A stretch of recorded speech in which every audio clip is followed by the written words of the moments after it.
Oke, jadi di video pagi hari ini saya ingin sharing-sharing ya. Kali ini kalau biasanya saya sharing tentang video pendek ya atau yang berdurasi di bawah 3 menit, mungkin saat ini saya mencoba untuk membuat suatu video yang biasanya kan potret ya, sekarang saya bikin landscape. Tujuannya saya ingin sharing coba lebih banyak sedikit, jadi saya santai aja karena kadang-kadang kalau durasinya 3 menit tuh saya harus ngomongnya plok plok plok to the point gitu ya gitu, karena durasinya pendek. Nah, saat ini saya lebih rileks ya.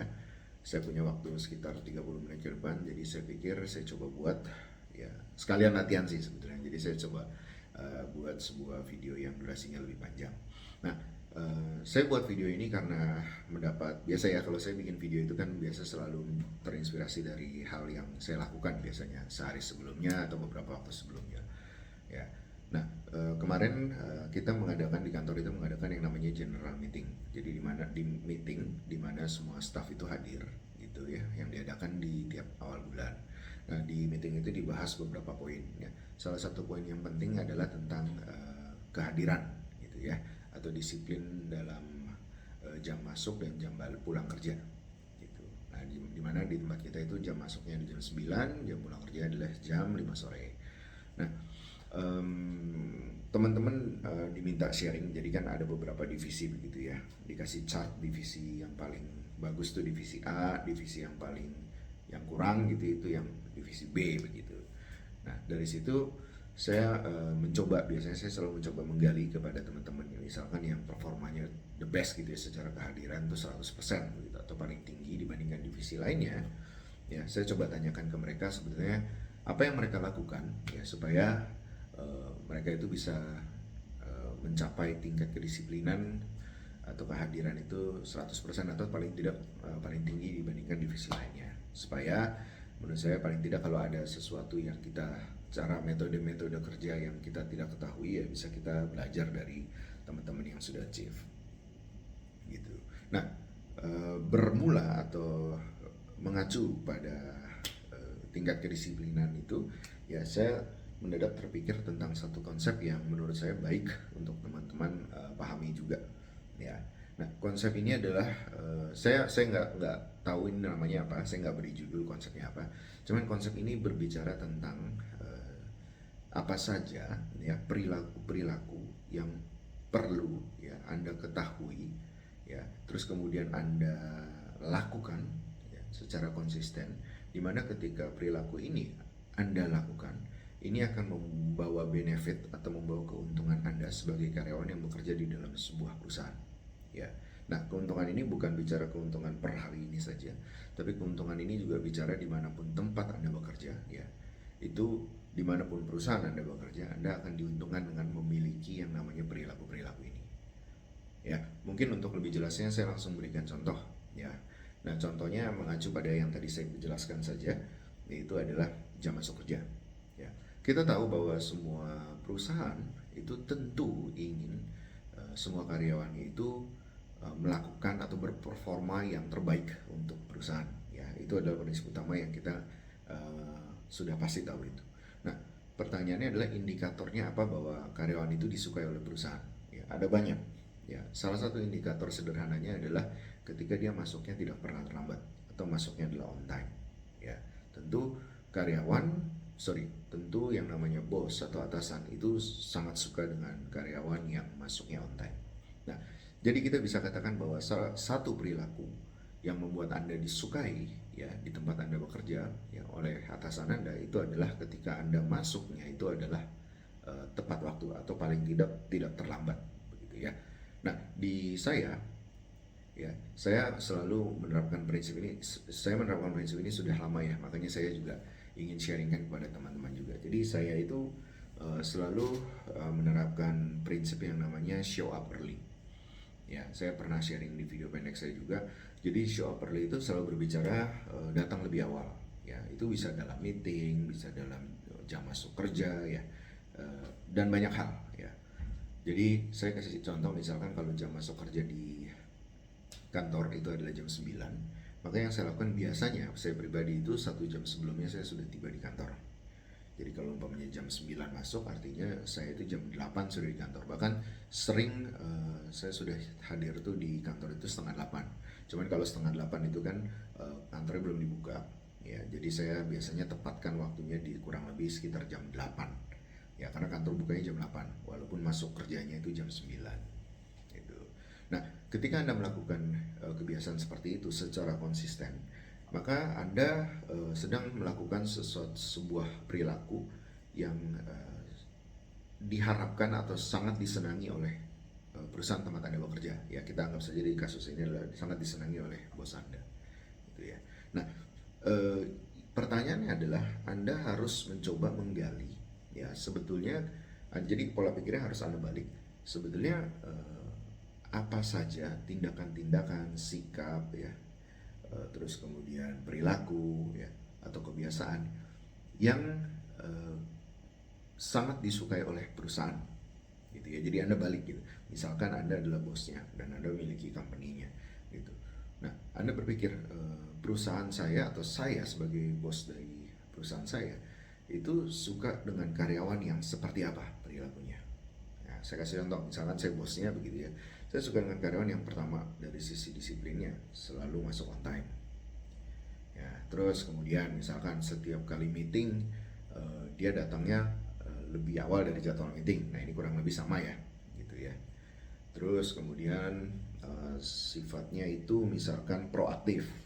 Ya, proaktif itu artinya kalau ada sesuatu yang belum ada yang nggak beres, langsung dibereskan sama dia begitu ya. Terus kalau ada sesuatu yang dia tidak ketahui, dia segera cari tahu dan bereskan saat itu juga begitu. Ya, proaktif itu adalah secara aktif tanpa perlu disuruh itu mencoba untuk moving forward atau menyelesaikan apa ya, situasi-situasi yang pending gitu ya. Itu adalah proaktif. Jadi proaktif itu adalah bisa dalam hal apapun. Ya, misalkan ini sederhana aja, misalkan kita mau menulis sesuatu tapi kita nggak ada pulpen gitu ya. Proaktif adalah tindakan yang langsung mengambil pulpen untuk diberikan kepada bosnya gitu. Nah, itu proaktif. Jadi intinya sifat proaktif ini mempermudah dalam banyak hal ya, supaya kita bisa berprogres maju begitu.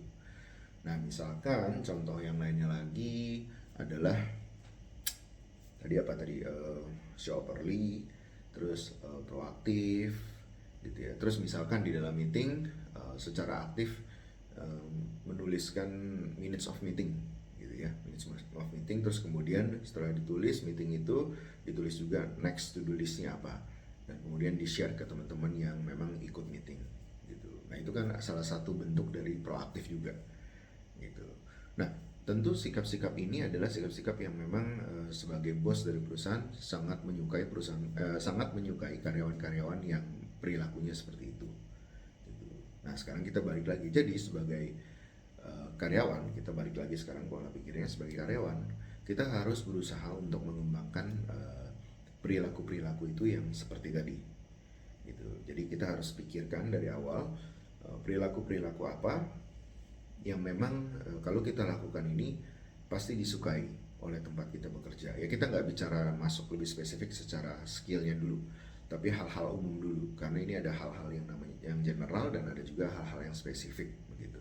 Nah, kita mulai dari hal-hal yang general dulu begitu. Jadi kalau Anda kembangkan perilaku ini, maka dimanapun tempat Anda bekerja, kapanpun Anda bekerja, ya Anda akan cenderung disukai oleh orang-orang atau bos di mana tempat Anda bekerja gitu. Karena ini adalah perilaku-perilaku umum yang memang disukai oleh perusahaan gitu. Yang tadi saya udah kasih contoh beberapa. Kalau Anda pengen tahu sikap-sikap atau perilaku umum apalagi lainnya, ya Anda bisa, gampangnya adalah tinggal gunakan ChatGPT saja, tanyakan seperti yang konteks tadi saya jelaskan. Biasanya ChatGPT pasti akan kasih gambaran lebih jelas. Nanti tinggal Anda sortir atau filter yang mana yang kira-kira membawa benefit untuk Anda gitu ya. Nah, itu ya ada yang umum. Nah, ada juga yang spesifik. Nah, kalau spesifik ya tentu sudah tergantung dari apa yang Anda kerjakan. Ya, misalkan kalau Anda kerjakan sebagai marketing gitu. Jadi hal-hal apa saja di dalam marketing yang membuat Anda itu disukai oleh bos Anda gitu. Ya, misalkan ya setiap minggu tiap kali meeting Anda selalu secara proaktif merekap performa dari tiap konten di sosial media yang sudah Anda publish. Ya, performanya Anda selalu laporkan gitu ya, dengan chart atau visualisasi visual yang baik gitu. Itu juga adalah salah satu bentuk proaktif gitu, karena tentu semua perusahaan juga menyukai ketika bisa melihat performa secara rutin gitu kan. Segala sesuatu kan yang baik itu harus kita ukur ya, untuk kita tahu apakah ini perlu ditingkatkan atau yang mana yang kurang gitu ya. Tuh. Jadi itu adalah hal-hal yang spesifik, tergantung dari bidang apa yang sedang Anda kerjakan gitu ya. Mungkin kalau Anda finance, yang perlu Anda laporkan adalah laporan keuangan secara overview per minggunya seperti apa. Tuh. Nah, ini adalah konsep yang sebetulnya sederhana ya. Yang menjadi challenge adalah Anda perlu mendevelop kebiasaan itu secara rutin ya, karena kalau Anda lakukannya satu kali ya mungkin saat itu ya baik gitu, tapi kan belum tentu perilaku itu dinotis ya oleh bos Anda atau tempat Anda bekerja. Jadi kata kuncinya di sini adalah setelah Anda mengetahui apa saja perilaku yang perlu Anda kembangkan, Anda harus melakukan itu secara konsisten. Ya, sehingga kalau Anda melakukan secara konsisten, cepat atau lambat, ya bos Anda juga pasti akan melihat. Ya, jadi Anda tidak perlu yang namanya berupaya untuk apa namanya caper dan sebagainya. Buat saya itu nggak penting juga gitu. Kenapa saya bilang tidak penting? Karena prinsip saya selalu satu, kalau Anda melakukan sesuatu yang benar ya, kayak seperti tadi, konsep ini menurut saya adalah konsep yang tepat begitu ya, dan Anda lakukan konsisten ya, benefitnya ada dua ya. Yang pertama adalah, ini bukan urutan prioritas dua-duanya ya, tapi yang pertama adalah Anda disukai oleh bos Anda, tempat Anda bekerja ya, cepat atau lambat. Nah, yang lebih penting lagi menurut saya sebetulnya yang kedua ini, dimana yang kedua, benefit yang kedua ini adalah itu akan membuat Anda dimanapun Anda bekerja akan memberikan keuntungan kepada Anda, karena Anda mendevelop sebuah perilaku yang pasti disukai oleh tempat Anda bekerja atau dimanapun Anda bekerja gitu. Jadi benefitnya buat bosnya atau tempat bekerjanya, Anda memberikan benefit, dan juga Anda memberikan benefit juga untuk diri Anda ya, untuk seterusnya permanen dimanapun Anda bekerja gitu.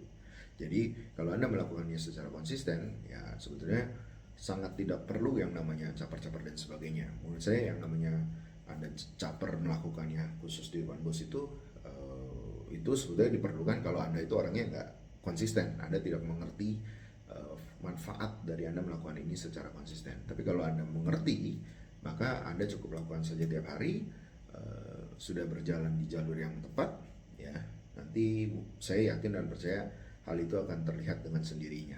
Kalau tidak hari ini, besok, kalau tidak besok mungkin bulan depan ya, tapi itu adalah sesuatu yang sudah berjalan di jalur yang benar, dan akan baik untuk peningkatan kualitas pribadi Anda sendiri ya. Mungkin itu yang terpikir dari saya untuk pagi hari ini ya. Seperti biasa, saya akan selalu mencoba men-sharingkan hal-hal yang baik, yang bermanfaat ya, yang saya dapat langsung dari pengalaman pribadi saya hari demi hari gitu ya.